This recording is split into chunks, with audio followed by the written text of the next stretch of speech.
আমাদের দেশে ধর্ষণের বিরুদ্ধে আইন প্রণয়ন করতেছে, কিন্তু জেনার বিরুদ্ধে অবস্থার কি হবে, বেবিচারের কি হবে, আজকে অবৈধ সম্পর্কের কি হবে। অনেক মন্ত্রী মিনিস্টাররা এমনভাবে বক্তব্য দেয় যাতে উৎসাহিত হয়। শুধু মন্ত্রী মিনিস্টাররা নয়, আমাদের দেশের প্রেসিডেন্ট পর্যন্ত বক্তৃতা দিয়েছে, তোমরা প্রেম করো, একটা প্রেম করো, বেশি প্রেম করিও না। এদেশে চুরির কি আইন নাই? চুরি বন্ধ হয়েছে। ঘুষের আইন নাই? ঘুষ বন্ধ হয়েছে। খুনের আইন নাই? খুন বন্ধ হয়েছে। সন্ত্রাসের আইন নাই? সন্ত্রাস বন্ধ হয়েছে। নারী নির্যাতন আইন নাই, কিন্তু নারী নির্যাতন বন্ধ হয়েছে। হবে না, সম্ভব না, যতক্ষণ পর্যন্ত চরিত্র গঠন না করবেন। আপনি মতিঝিল আইডিয়াল কলেজের থেকে নারীদের থেকে মহিলাদের ওড়না খুলে দিবেন আর আপনি ধর্ষণ বন্ধ করবেন, এটা কোনোদিন সম্ভব না। আজকাল ধর্ষক বিরোধী আন্দোলন চলতেছে, এইভাবে ধর্ষণ বিরোধী আন্দোলন করলে হবে না। আমরা সবাই আমাদের সবাইকে মাঠে নামতে হবে, ঐক্যবদ্ধ আন্দোলন করতে হবে, সংগ্রাম করতে হবে, গোটা বাংলাদেশকে অবরোধ করতে হবে। যদি আমরা অবরোধ করতে পারি, আন্দোলন করতে পারি, তাহলে ধর্ষণ মুক্ত এক বাংলাদেশ আমরা দেখতে পারবো, খুনি মুক্ত এক বাংলাদেশ আমরা দেখতে পারবো, আমরা জেনা মুক্ত এক বাংলাদেশ দেখতে পারবো। আসসালামু আলাইকুম ওয়া রাহমাতুল্লাহি ওয়া বারাকাতুহু। নাহমাদু ওয়া নুসাল্লি আলা রাসূলিল কারীম, আম্মা বাদ। ফাআউযু বিল্লাহি মিনাশ শাইতানির রাজীম। বিসমিল্লাহির রহমানির রহিম। ওয়ালা তাকরাবুজ জিনা। সাদাকাল্লাহুল আলিয়্যুল আযীম। ইসলামী আন্দোলন বাংলাদেশ ঢাকা মহানগর কর্তৃক আয়োজিত আজকে এই সম্মেলনের সম্মানিত সভাপতি, ওলামায়ে কেরাম, নেতৃবৃন্দ, সর্বস্তরের জনগণ ভাইয়েরা আমার, ধর্ষণের বিরুদ্ধে আন্দোলন চলছে, আল্লাহ পাকের শুকর, আইন প্রণয়ন হয়েছে। কিন্তু প্রশ্ন হলো এই, বিশ্বের বহু দেশেই ধর্ষণের বিরুদ্ধে আইন আছে, নাই তা নয়, কিন্তু ধর্ষণ কি বন্ধ হচ্ছে? এর কারণ খুঁজতে হবে। আমরা কেউ মনে করি নগ্ন পোশাক ধর্ষণের জন্য দায়ী নয়। আলোচনা চলতেছে, টকশোর মধ্যে আলোচনা চলতেছে, যুক্তি চলতেছে। ধর্ষণ কেন হয়? আমরা একে অপরকে বিভিন্ন যুক্তি পেশ করতেছি, কোরআনও যুক্তি পেশ করছে। আমি মনে করি বাংলাদেশ সরকারের উচিত একদল মনোবিজ্ঞানী তাদের মাধ্যমে গবেষণা ভিত্তিক কিসের জন্য ধর্ষণ হয় সে উদ্ঘাটন করে সেই পথকে বন্ধ করা। মনোবিজ্ঞানী বাংলাদেশে আছে। যদি নগ্ন পোশাক পুরুষদেরকে উত্তেজিতই না করে তাহলে এই পোশাক দায়ী না। আর যদি মনোবিজ্ঞানীরা বলে না এই পোশাক পুরুষদের উত্তেজিত করে, তাহলে নগ্ন পোশাক দায়ী হবে। দেখেন, আজকে আপনি ভারতের যার দিকে তাকানো যায় না এমন সিনেমাও চালু রাখবেন আর ধর্ষকদের ফাঁসির আইন করবেন। আমি তো মনে করি জানি না কত পুরুষ যেন এই ফাঁসির উপরে ঝুলতে থাকে। আমার মায়া লাগে।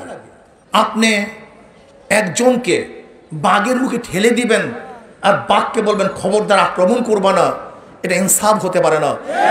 বরং বাঘের থেকে দূরে রেখে তারপর বাঘের থেকে বাঁচতে হবে। আজকে ধর্ষণ আইন হয়েছে, কিন্তু আমি অনুরোধ করব অপপ্রয়োগ যেন না হয়। এদেশের নারী নির্যাতনের খুব শক্ত আইন আছে, কিন্তু দেখা যায় গবেষণায় 90% নারী নির্যাতনের মামলা সব মিথ্যে মামলা। এটা হয়রানির জন্য করা হয়েছে, কেন বাংলাদেশে নারী নির্যাতনের আইন খুবই কঠোর, 3 মাসে জামিনই হবে না।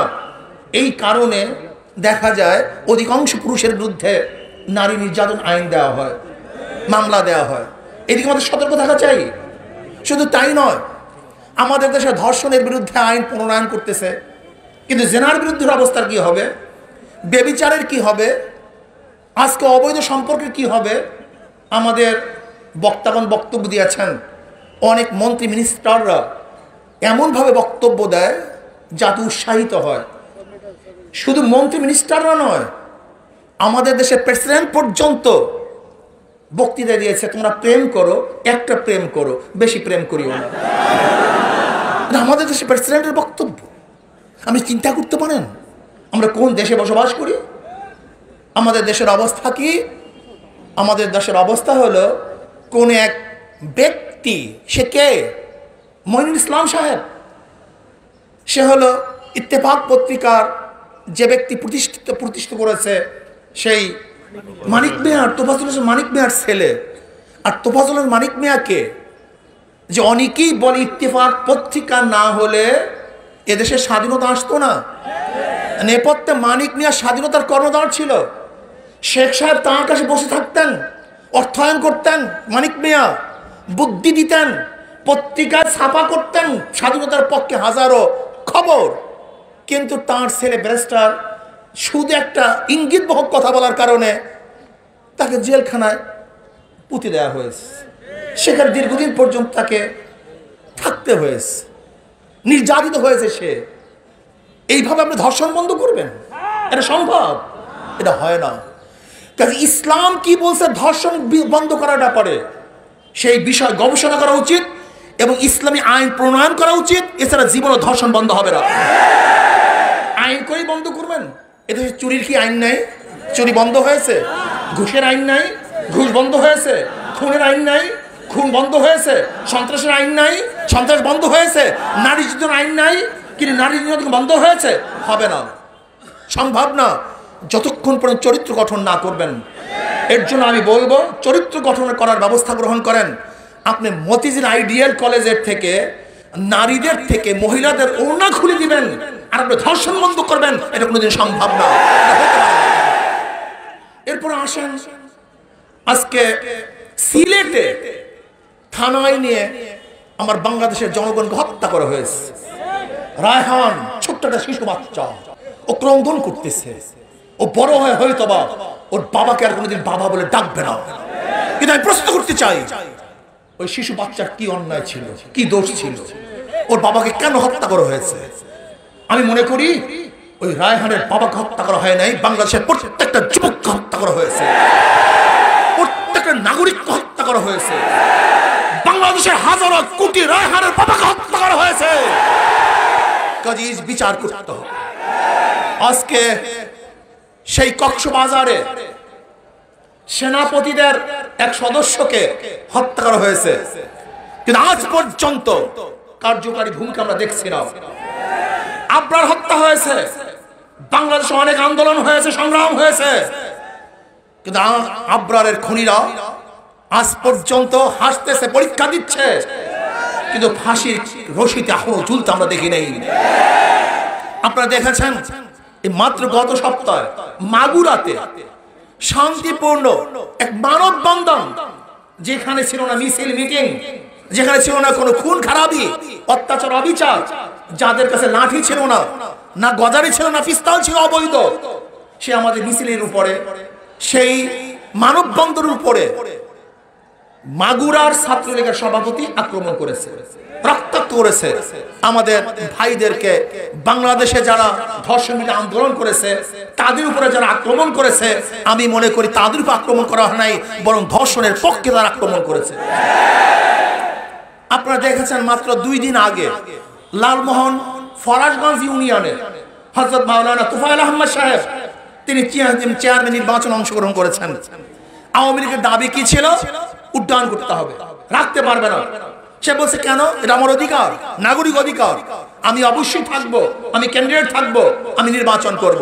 কিন্তু সেই ব্যক্তিকে পিটিয়ে রক্তাক্ত করে আজ তুফাইল সাহেব হসপিটালে মৃত্যুর মুখোমুখি হয়েছেন।